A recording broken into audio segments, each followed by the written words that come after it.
আপনাদের আগেই জানিয়েছি তত্ত্বাবধায়ক সরকার ব্যবস্থা বাতিল সহ সংবিধানের পঞ্চদশ সংশোধনীতে আনা কয়েকটি বিষয় অবৈধ ঘোষণা করে হাইকোর্টের রায় বহাল রেখেছে আপিল বিভাগ। এ বিষয়ে আরো বিস্তারিত জানাতে এই মুহূর্তে হাইকোর্ট চত্বর থেকে যোগ দিয়েছেন সহকর্মী জাহিদুল বাশার। নিঃসন্দেহে আপনার কাছে আরো বিস্তারিত রয়েছে এবং আমি যতদূর জানি আপনার সাথে আইনজীবী শিশুর মনিরও আছেন। আজকের যেই সংবিধানের বিষয়ে যেই সিদ্ধান্ত এসেছে সে বিষয়ে বিস্তারিত জানাবেন।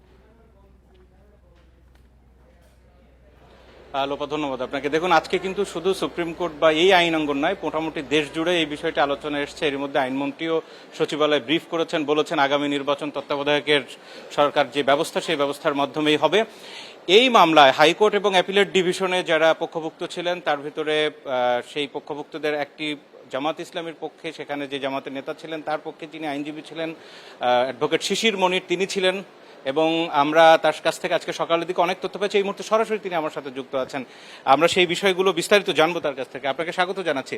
শুরুতে একটু জানতে চাইব যে আজকের অ্যাপিলেট ডিভিশনের রায়ের ফলে মোটা দাগে বাংলাদেশের নির্বাচন রাষ্ট্র ব্যবস্থায় কি বাতিল হয়েছিল আর নতুন করে কি অন্তর্ভুক্ত হলো?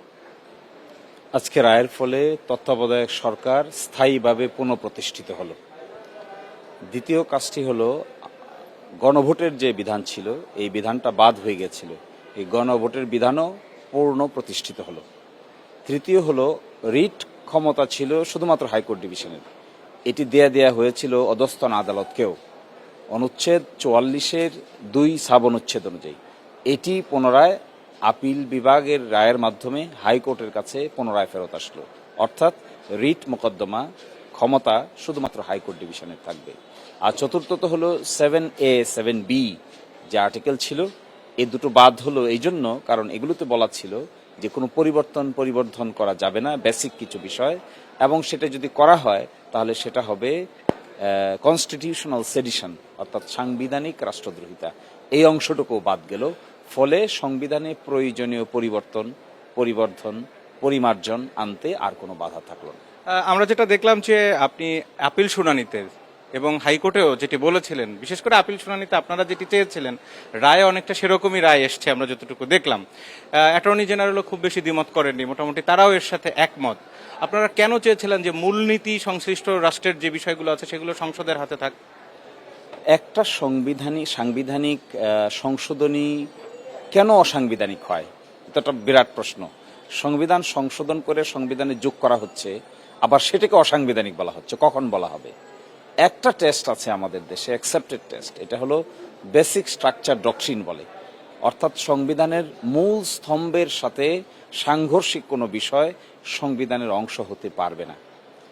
এছাড়া যেগুলো নীতি কথা, যেমন ধরেন প্রস্তাবনায় আছে যে বাংলাদেশের 4টি মূলনীতি কি, গণতন্ত্র, তারপর সমাজতন্ত্র, ধর্মনিরপেক্ষতাবাদ, এই যে বিষয়গুলো আছে এগুলো তো সংবিধানে নীতি কথা হিসাবে ইনক্লুড করা হয়েছে। এগুলোকে বলা হয় রাষ্ট্র পরিচালনার মূলনীতি। আর্টিকেল 8, 9, 10, 11, 12 এগুলোকে রাষ্ট্র পরিচালনার মূলনীতি বলা হয়।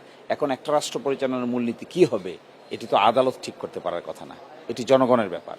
আর জনগণ পার্লামেন্টের মাধ্যমে কথা বলে। এই জন্য এই সিদ্ধান্তগুলো সর্বাবস্থায় পার্লামেন্টের মাধ্যমে নেওয়া হলো সবচেয়ে বেশি আইনসম্মত। অন্যথায় আদালত একটা রাজনৈতিক বিতর্কের অংশ হয়ে যেতে পারে। আর একটা, আমরা এটাও বলেছিলাম যে আদালত কখনো সুপার লেজিসলেটর হওয়া উচিত না।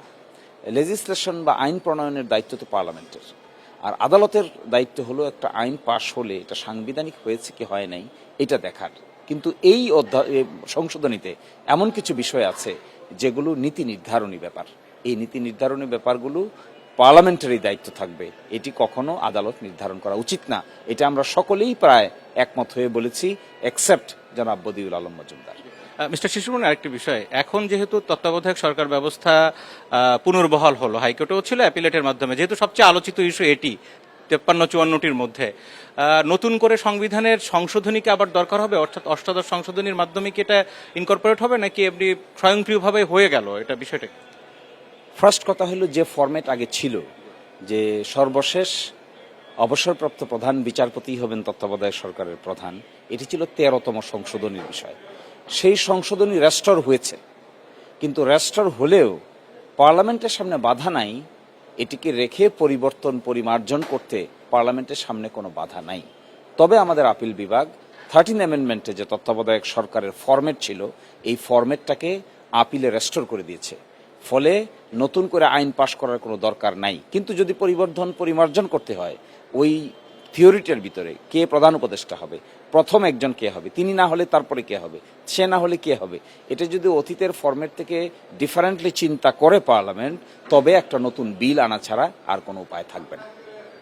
অনেকগুলো বিষয় তো আমরা 3-4টা বা 4-5টা নিয়ে সর্বোচ্চ আলোচনা করি, আরো অনেক বিষয় আছে, জাতির পিতার বিষয় আছে, নারী যেই আসনের বিষয় রয়েছে। তো এই সব বিষয়গুলো আমরা দেখেছি যে আপিলকারী তিনি পুরোটাই বাতিল চেয়েছিলেন। এখন সংসদ যদি মনে করে যে এর ভিতর থেকে অনেক কিছু রেখে দেবেন, রাখতে পারে, সেই ক্ষেত্রে কি আপনাদের আপত্তি আছে? না, দেখুন, যেহেতু সংসদের উপর আদালত ছেড়েছেন, এখন বাকিটা সংসদ কোনটা অ্যাকসেপ্ট করবেন আর কোনটা অ্যাকসেপ্ট করবেন না। ইতিমধ্যে তো একটা রেভলিউশন হয়েছে দেশে, 5 আগস্ট হয়েছে, সেখানে একটা জুলাই চার্টার হয়েছে, ঐকমত্যের বিষয় আছে, যে বিষয়গুলো সংবিধানের বিভিন্ন বিষয়কে টাচ করছে। 47টা বিষয় আছে, ওই 47টা বিষয় সংবিধান সংশোধনীর সঙ্গে সম্পৃক্ত। যদি তা হয়ে থাকে, জুলাই চার্টার থেকে কোনো কনসেপ্ট নিতে চান, যেমন ধরেন 2বারের বেশি কেউ প্রধানমন্ত্রী হতে পারবেন না, 10 বছরের বেশি কেউ প্রধানমন্ত্রী থাকতে পারবেন না, এটা তো পঞ্চদশ সংশোধনীর সাবজেক্ট ম্যাটার না। কিন্তু এখন যদি এই নতুন অ্যামেন্ডমেন্টের ভিতরে এটা ঢোকাতে চায়, তাহলে পার্লামেন্টের সামনে ওপেন। একইভাবে পঞ্চদশ সংশোধনীর ভিতরে আদালতের এই 4 বিষয় বাদ রেখে বাকিগুলো রাখা কিংবা বাদ দেওয়ার ব্যাপারে পার্লামেন্টের উপরে কোনো বাধা বিপত্তি নাই। আপনাকে অনেক ধন্যবাদ। জনাব শিশির মনির আমাদের সাথে ছিলেন এবং তিনি কিন্তু জানাচ্ছিলেন যে এই সংশোধনী, যেটি পঞ্চদশ সংশোধনীর মাধ্যমে আজকের রায় কি হলো এবং এর মাধ্যমে আদালতের যে নির্দেশনা অনুযায়ী বা রায় অনুযায়ী সংসদের হাতে কতটা দায়িত্ব গেল এবং আগামী দিনে এই নিয়ে কি হতে যাচ্ছে বা কি হতে পারে। জাহিদুল বাশার, আপনাকে অনেক ধন্যবাদ। আপনার এবং আইনজীবী শিশির মনিরের আলোচনার মাধ্যমে আমরা বেশ কিছু বিষয় বিস্তারিতভাবে জানতে পারলাম।